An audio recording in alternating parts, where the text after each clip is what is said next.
Karibu Tuzo Online. Tuongee hivi sasa. Simba kulikuwa kuna haja gani ya kuweka mkutano mkuu tarehe 30 ambapo mechi muhimu dhidi ya Stade Malien ugenini inachezwa? Tuongee ukweli. Kulikuwa kuna umuhimu gani wa kuweka mkutano muhimu ambao unakwenda kujua mustakabali wa klabu kwenye siku ambayo Simba Sports Club wanacheza mchezo muhimu baada ya mchezo wa kwanza kupoteza? Pressure ni kubwa kuanzia kwa mashabiki. Kwa mfano kama jana Yanga wamepata sare ugenini. Sasa hivi wanachokifanya Africans ni kuwazoroa mashabiki wa Simba. Mashabiki wa Simba hawana amani. Alafu inatokea kesho mnyama kapasuka. Kile walichokitaka kwenye mkutano mkuu hawajakipata. Kaka panakalika pale. Sasa hao viongozi wana vision kweli ya kuiongoza klabu kwenda juu, wanaenda kuididimiza. Haya malumbano ambayo yanaendelea ndani ya viongozi. Umemshuhudia President Ousmane Bole amezungumza maneno mazito kweli ambayo yana athari kwenye mchezo wa kesho. Unaona mnyama anakwenda kuathirika kwa namna ipi kaka? Of course nachelewa kusema moja kwa moja kwamba ataenda kuathirika kwa sababu sijajua Bamako, Mali,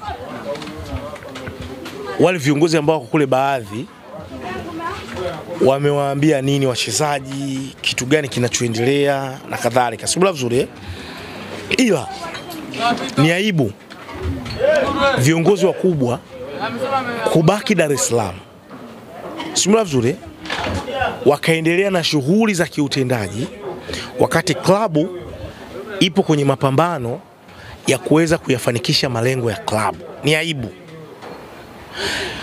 Wakati huo wakati klabu inapambania kufikia hayo malengo ambayo kila siku wamekuwa wakiyalilia, kufika nusu finali, kufika finali, kuchukua ubingwa wa Afrika, kwa sababu ukimsikia mwekezaji ambaye anapigwa vita hivi sasa Mo Dewji, na malengo yake yeye na vision yake ni kwamba anataka kuona Simba Sports Club ikichukua ubingwa wa Afrika. Uongo kweli? Sasa wanachukuaje ubingwa wa Afrika ikiwa viongozi wapo bize kurumbana kwa ajili ya madaraka? Hawafikirii hiyo klabu kuhusiana na hiyo vision. Kwa mfano, kuchukua ubingwa wa CAF Champions League, si ndio walipaswa kuwekeza nguvu kuhakikisha kwamba wanaenda kuchukua hata alama zote kule? Kwa nini wao huku wanarumbana wakati klabu ipo kule inaenda kupambania alama 3 kwa ajili ya kujiweka kwenye mazingira mazuri ya kufanya vizuri kwenye mashindano ya klabu bingwa barani Afrika? Wanawaweka wapi wanachama wao? Wanawaweka wapi mashabiki zao? Kwa sababu alichokizungumza Magori kaka kinakuonyesha kabisa kwamba Simba hakupo sawa. Tuongee ukweli.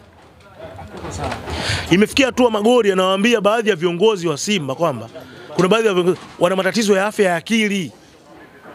Hivyo mimi nikwambia una tatizo la afya ya akili, si nimekutukana wewe? Wewe Ngwale una tatizo la afya ya akili, wewe Jones una tatizo la afya ya akili, Tuzo una tatizo la afya ya akili. Si matusi hayo? Ina maana kuna shida, hakupo sawa. Sema tena kiongozi mkubwa na ndio mwenyekiti wa bodi anaambia baadhi ya viongozi wako mule ndani wana tatizo la afya ya akili. Kwa hiyo Simba inaendeshwa na viongozi ambao wana tatizo la afya ya akili. Ipo sawa hii? Ipo sawa kweli? Unataka kusema Kabwe hakustahili kuzungumza alichokizungumza Magori? Hakustahili kuzungumza. Wangemaliza ndani. Na sio tu kuyamaliza ndani. Hawapaswi kuwa na migogoro ambayo inaifanya Simba Sports Club ipitie wakati mgumu. Nataka kuamini ya kwamba hii miaka yote 4 ambao Simba wana struggle hapa katikati, wanahujumiana wao kwa wao. Simula vizuri, kwa maana kwamba kumbe kinachozungumzwa upande wa pili, kwa mfano unasikia Nandi Alikamwe anakuambia tuna jasusi wetu. Simula vizuri. Alafu ukija ukililete na kile ambacho kinachoendelea Simba, na baadhi ya viongozi wamekuwa wao kwa wao tu wanatupiana maneno na wanatukanana, wanaongea vitu ambavyo vina maana. Unaona wako sawa hawa. Inawezekana miaka 4 hiyo wanaopitia Nandi machozi, jasho na damu. Ni kweli kuna vitu vilikuwa vipo sawa. Usajili wa magumashi, kuna baadhi ya wachezaji wanachukuliwa wa hovyo, hawana quality. Sio vizuri. Kuna baadhi ya watu wanapiga hela kwa sababu ya uongozi kutokuwa stable na viongozi kutokuwa na umoja na kuwa na mpasuko. Simba ina makundi. Hawezi kufanya vizuri kwa kuisaidia Simba.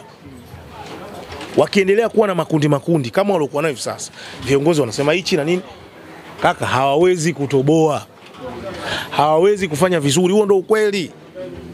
Klabu yoyote ambayo inafanya vizuri, klabu yoyote ambayo imefanikiwa huwa inatengeneza umoja, mshikamano kuanzia kwa viongozi, wachezaji, benchi la ufundi, na baadaye mnatengeneza quality sasa kikosi chenu, mnapata mafanikio. Ndicho ambacho Young Africans wamefanikiwa. Kwa hiyo purukushani zote za uchaguzi, za issue ya katiba na msuguano yote ambayo inaendelea kwenye kikosi cha Simba Sports Club, kiukweli kabisa haina afya ya club. Kesho ndio siku pekee ya mashabiki wa Simba, wanachama wa Simba kuweka historia ya kumaliza migogoro yao. Wakishindwa kufanya kesho, wanachama wa Simba wakishindwa kumaliza migogoro yao kesho, wasitegemee tena kupata mafanikio hapa karibuni. Huo ndio uhalisia. Wasitegemee kabisa kupata mafanikio hapa karibuni kama wasipomaliza matatizo yao kesho. Jamani, tuna kikao chenyewe ndio kesho. Simula vizuri. Kwa binafsi wangu mimi na washauri tu wanachama, mashabiki wa klabu ya Simba, leo ni siku ambayo wanapaswa kukaa chini, wanasema shura ile, kukaa chini, kuzungumza, kuongea, yani kuhakikisha kwamba wanapambania kila kitu kwa ajili ya kumalizana na mchakato sijui wa mabadiliko, kumalizana na wale viongozi wa binafsi, kumalizana na viongozi ambao hawaitakii mema klabu ya Simba, kuondoa mamluki kwenye kikosi cha Simba ili kuifanya Simba Sports Club kurudi pale ambapo wao wanapotaka. Wakishindwa kumaliza, kaka, wasitegemee mafanikio hivi karibuni. Kabwe, pengine kwa jicho lako la kiudukuzi, ndani ya Simba tatizo haswa ni nini? Nini kinawasibu mpaka kuingia katika sintofahamu ambao mpaka leo bado haijapatikana majibu? Tamaa.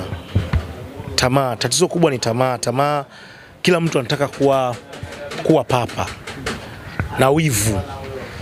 Kuna watu wanamuonea wivu Mo Dewji, huo ndio uhalisia. Lakini pili, kuna watu pia wanataka madaraka. Anaitumia sana Simba, Muhindi, nini? Unajua hata zile kashfa unasikia zile kwa sababu ya wivu. Umeona? Lakini kabla ya hapo ulikuwa uone hizo purukushani za kwamba Simba wanahitaji kufanya mabadiliko na nini kabla ya Mo Dewji. Tukiwa wa kweli. Na Mo Dewji alikuwepo kitambo Simba Sports Club. Ila baada ya Simba sasa kuwa hapa walipofika, na inaonekana sasa Simba imepanda thamani, inavutia sokoni, ule wivu sasa wa kimaendeleo na mafanikio ambayo waliyopata Simba na Mo Dewji kuitumia Simba na yeye pia kibiashara naye kunufaika na, unaanza kuwapata baadhi ya matajiri pia na wenyewe wanaanza sasa kuwatumia watu wa pembeni kuja kutengeneza hiyo migogoro na mwisho wa siku kuja kuharibu kile ambacho walichokifanya nini kiplani. Lakini pili, kutokuwa na uwazi, uongo. Mchakato wa mabadiliko Simba ulijawa na usiri, uongo, simula vizuri, pasina kufuata misingi sahihi. Na hapa ndipo walipomwangusha Mo Dewji. Aidha ni wale watu ambao walikuwa wanamshauri au wale watu ambao walikuwa wana nia ya dhati kweli kuipeleka Simba kwenye mabadiliko. Simula vizuri, kwa sababu ukifuatilia serikali wanachokitaka, Simba walikuwa wanapaswa kukifanya tangu mwanzo.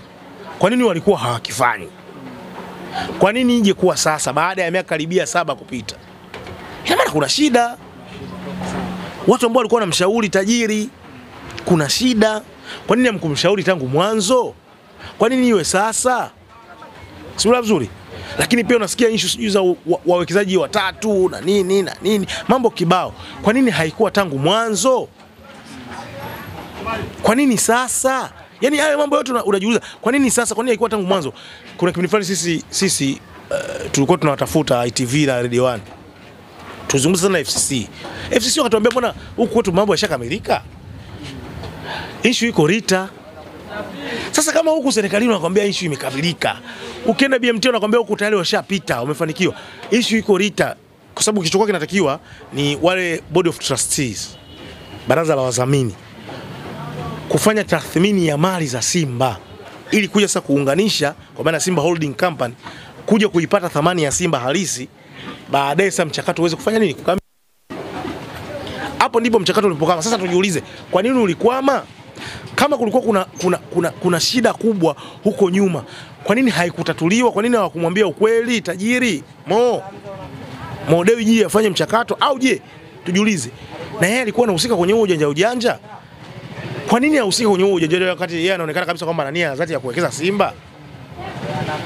Kwa kuna vitu vya msingi ukijiuliza, hayo maswali ya msingi ukijiuliza, unaona kabisa wivu, roho wa madaraka kwa baadhi ya viongozi. Kuna watu wasioitakia mema klabu ya Simba, umeona? Kuna watu wanataka kuivuruga tu ile klabu, kuna watu hawampendi labda yule mwekezaji, kuna watu wengine waishaona kuna fursa Simba, wanataka na wenyewe kuja kufanya nini? Kuja kufanya robbing na kuja kuchukua kuwekeza hiyo issue. Mwisho wa siku waje kuiharibu klabu, ipitie matatizo mazito, mwisho wa siku hapa katikati hata ipoteze. Mimi sikufichi, tukipoteza Simba kwenye ramani ya mpira, ina maana ndio mpira wetu unaelekea kufanya nini? Unaelekea kudrop, kwa sababu pasina Simba, yani pasina Young Africans, yani kukiwa na Young Africans lazima kuwe na Simba. Kusipokuwa na Simba kuwe na Young Africans. Duniani kote hiyo iko peki. Ndio maana unaona Real Madrid, FC Barcelona, unakuta Manchester, sijui Liverpool. Vizazi unavyoviona vyote hivi ni Simba, Yanga. Na ndio maana ikichezwa hapa mechi ya Singida Black Stars na KMC, nitaenda kuangalia mimi mpenda mpira. Ila wakina mama, watoto nani hawaendi kuangalia mpaka icheze Yanga, icheze Simba. Kwa hiyo mkipigisha shoti club, ina maana hata thamani ya ligi itafanya nini? Ita drop. Watu wataanza kuichukulia poa ligi yetu. Kwa hiyo ili kuisaidia Simba kama wadau wa soka, watu ni kushauri ya kwamba viongozi ambao wanaitakia mema Simba Sports Club waende kwa nia ya kuifanya ile klabu ifike kwenye malengo ambayo wanataka kufika. Waache ubabaishaji, waache tamaa, waache uroho, waache wivu, waache kumuonea wivu yule mtu ambaye alianzisha hii safari. Kama wao wangekuwa wanataka hii safari, si wangeanza mapema? Na kwa nini wanamkwamisha tangu mwanzo huko? Basi kama ni yeye, kwa nini yeye mwenyewe anajikwamisha? Basi kama ni yeye hataki labda Simba ipate mafanikio, basi aondoke yeye, hii klabu ibaki, ipate mtu ambaye anaweza kaifanya ikafika sehemu salama zaidi. Ushauri wangu mimi ndio huo. Sasa kama watachukua sawa, ila kama wajanja, kwa sababu wajanja ni wengi, kama wataamua kuendelea kupiga, waendelee kupiga. Lakini mimi naiona safari ya Simba ni ngumu sana kwenye mafanikio, na kuidrop Young Africans kutokana na Young Africans kwao kumetulia, kuna mshikamano, umoja, na ndio maana leo hii wanakula mafanikio yao. Simba wana mkutano mkuu, lakini pia timu ya Wekundu wa Msimbazi Simba inashuka dimbani kucheza mchezo wa ligi ya mabingwa, mchezo wa pili. Marumbano yamekuwa ni mengi sana na mnyama anaelekea kwenye mechi kubwa kabisa. Tumemshuhudia rais wa Young Africans akiwa na timu mpaka anapata sare ugenini Algeria, lakini viongozi wa mnyama Simba wako Tanzania. Kuna tofauti aina gani hapa? Engineer Hersi Said, unajua kuna kasumba moja Bongo, ukiappreciate kitu sasa hivi kutokana na wimbi la uchao ulokuja hivi sasa, Machao nao wametuharibia, ujue tuharibia sana Machao. Machao wana matatizo sana. Kuna yeye wametuharibia. Sasa hivi yani hata ukiwa unasifia ukweli, watu wanakuita wewe nani? Chawa. Honestly speaking, tuwe ukweli. Kazi anayoifanya Engineer Hersi Said ni ndogo. Engineer Hersi Said wakati anapewa Young Africans alikuwa ana uzoefu wowote, ilileta mgogoro mkubwa. Kwa nini anapewa urais, ana uzoefu na nini? Si mzuri, lakini alichokifanya Engineer Hersi mpaka hivi sasa kimedhihirisha kwamba alikuwa ni kiongozi sahihi wa kuiongoza Young Africans kufikia mafanikio. Kitendo cha Engineer Hersi kuwa karibu na timu ya Young Africans kama kiongozi, popote itakapoenda Young Africans yupo. Imetokea nafasi ya kugombea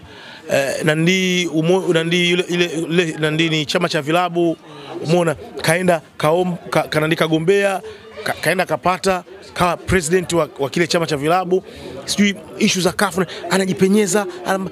Hiyo yote sio tu faida anayoipata yeye, lakini pia klabu ya Young Africans inanufaika na uwepo wake yeye kimataifa. Amekuwa karibu na wachezaji, amejaribu kuwaweka wachezaji karibu, kuwafanya wachezaji wakina Pacome Zouzoua, unawaangalia wakina Maxence Nzengeli, Djigui Diarra, si tu kuwa wachezaji, kuwa sehemu ya mafanikio ya Young Africans, kuhakikisha kwamba wanaipambania Young Africans kwa jasho damu. Simula vizuri. Hiyo ndio sifa ya kiongozi bora. Yaani kuwafanya wale watu ambao wanayapigania malengo yako, malengo ya timu kwa ujumla, kuyafanya kuwa kama ya kwao. Sasa Engineer Hersi amejitofautisha na viongozi wengi wa Simba Sports Club. Sana. Honestly speaking, sana. Vibaya mno, kuna baadhi ya viongozi, sio wote, kwamba viongozi wote, baadhi ya viongozi wanapaswa kujifunza kwa kile ambacho anachokifanya Engineer Hersi sasa hivi. Kuwa karibu zaidi na klabu. Sio vizuri kuwafanya wachezaji, stafu kuipenda klabu ipate mafanikio zaidi kuliko kujiangalia yeye peke yake. Hersi ananufaika kuwepo Yanga. Yanga pia inanufaika na uwepo wa Hersi kwa wapi? Young Africans. Lakini pia makampuni walomweka pale Engineer Hersi zaidi wanafaidika na Young Africans. Sio maana yake.